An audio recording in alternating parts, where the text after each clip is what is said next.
All right, well, hello everybody. This is your teacher, Mr. Santillana, and these are your video notes for section 5.1. 5.2, please make sure that you update your table of contents with the title, Midsegment, and other bisectors.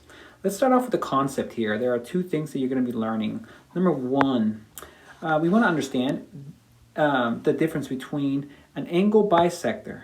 All right, an angle bisector and a perpendicular bisector.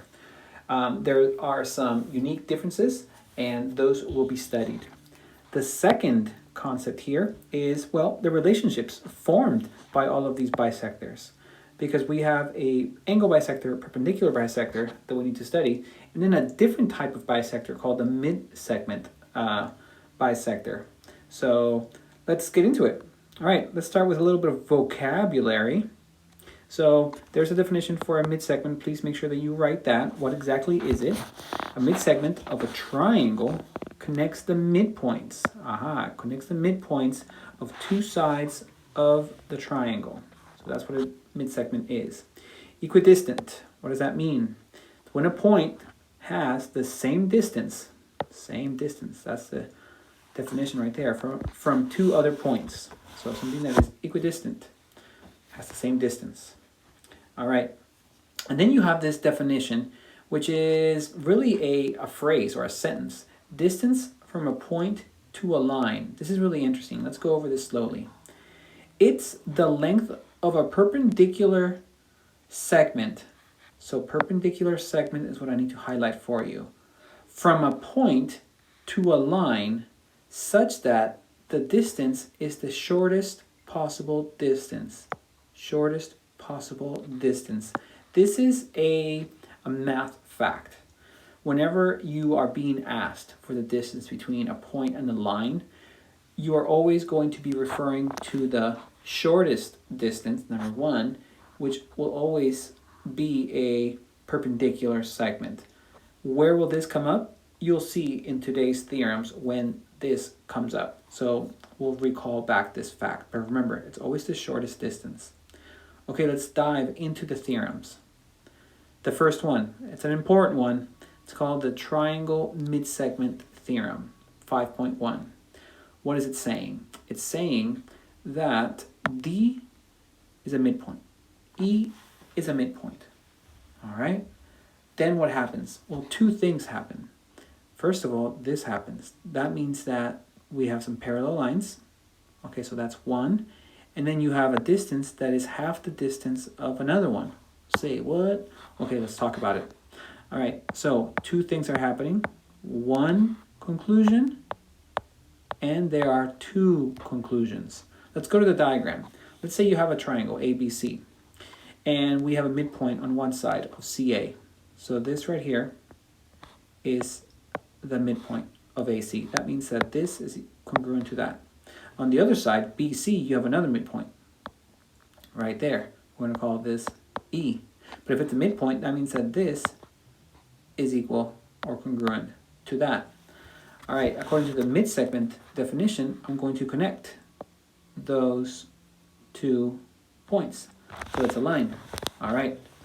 So what do we know about this? This is what we know. We know that DE, this midsegment right here, is going to be parallel to the base of this triangle. So that's the first concept.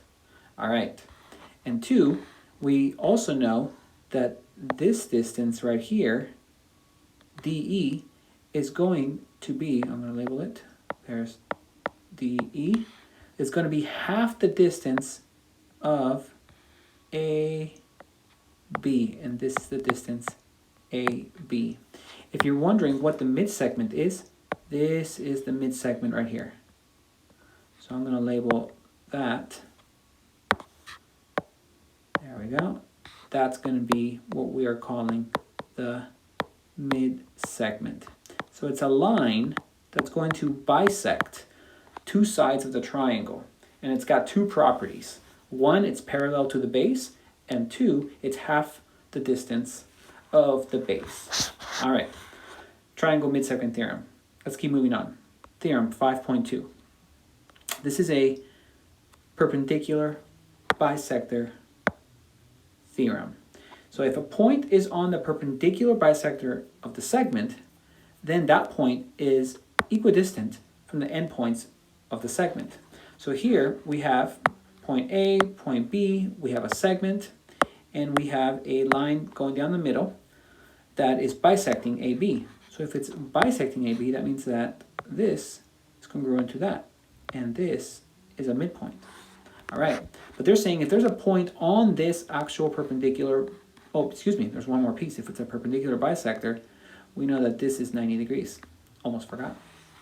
So let's go ahead and put a point somewhere on this perpendicular bisector. Let's put one right there, and let's call it point Q.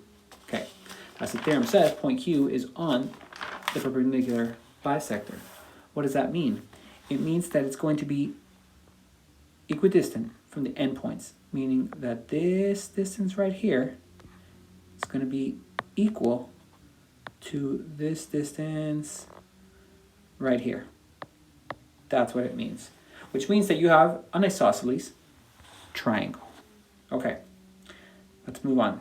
Theorem 5.3 happens to be the converse of that theorem. Ooh, that means that this theorem is a biconditional. Okay, move on to the next concept, the last one. An angle bisector theorem. What is it? Well, the angle bisector theorem says if a point is on the bisector of an angle, then the point is equidistant from the sides of that angle. Okay, there's going to be a couple of drawings that we're going to look at right now. Let's draw it out. There's an angle B. There it is. You can see angle B right there. And that angle is being bisected by an angle bisector. This is the angle bisector. So let's talk about what an angle bisector does.